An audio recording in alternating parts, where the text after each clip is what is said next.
আসসালামু আলাইকুম, সবাই কেমন আছেন? আজকে রান্না করছি কোয়েল পাখির মাংস। তো আমি এখানে নিয়েছি 5টা কোয়েল পাখি এবং এগুলি কেটে আমি ভালোভাবে ধুয়ে নিচ্ছি।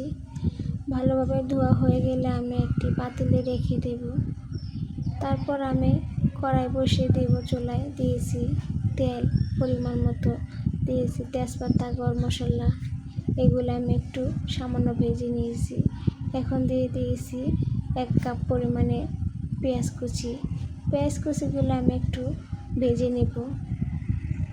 এখানে দিয়ে দিয়েছি সামান্য একটু লবণ যাতে তাড়াতাড়ি নরম হয়ে যায়। দিয়েছি 2 চামচের মতন আদা রসুন বাটা, এগুলি দিয়ে আমি একটু ভেজে নিয়েছিলাম। সামান্য দিয়েছি পানি, দিয়েছি হলুদের গুঁড়া 1 চা চামচ, মরিচের গুঁড়া দিয়েছি 2 চা চামচ, ধনিয়ার গুঁড়া দিয়েছি 1 চা চামচ, দিয়েছি জিরার গুঁড়া এবং দিয়েছি পরিমাণ মতো লবণ।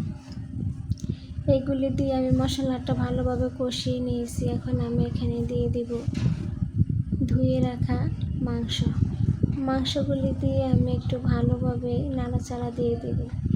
দেখুন, আমি ভালোভাবে নাড়াচাড়া দিয়ে দিয়েছি। কিছুক্ষণ পর আবারও আমি একটু নাড়াচাড়া দিচ্ছি। এখন আমি এখানে দিয়ে দেব টুকরো করা রসুনগুলি দিয়ে আমি একটু নাড়াচাড়া দিয়ে দিচ্ছি। এখন আমি এখানে দিয়ে দেব পেঁয়াজগুলো আমি একটু ছোটো ছোটো করে কেটে নিয়েছি।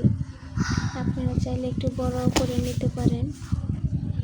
এখন আমি এগুলিকে ভালোভাবে কষিয়ে নিচ্ছি। দেখুন, এই পর্যায়ে আমি এখানে দিয়ে দেব পরিমাণ মতো পানি। এখানে আমি সামান্য পরিমাণ পানি দিয়েছি, আপনারা চাইলে কম বেশি করে নিতে পারেন। তো যখন বলক আসবে তখন আমি এখানে দিয়ে রাখবো ছোটো ছোটো করে আলু। এখানে আমি 4 টুকরা বড় দিয়েছি, কারণ আমার মেয়েটা আলু খেতে পছন্দ করে, তাই আমি একটু বড় করে দিয়েছি আলু। আর বাকিগুলো আমি ছোট ছোট করে দিয়েছি। দেখুন, আমার রান্নাটা অনেকটা এগিয়ে এসেছে। তো আমার রান্নাটা প্রায় শেষের দিকে চলে এসেছে। এখন আমি আপনাদের একটি প্লেটে বেড়ে দেখাবো রান্নাটা কেমন হয়েছে। সবাই একটু কমেন্ট করে জানাবেন আমার রান্নাটা কেমন হয়েছে। যদি আমার রান্নাটা ভালো লাগে তাহলে অবশ্যই আমার চ্যানেলটি সাবস্ক্রাইব করে দিবেন। সবাই আমার পাশে থাকবেন, আমি যেন সামনে এগিয়ে যেতে পারি। সবাইকে অসংখ্য ধন্যবাদ।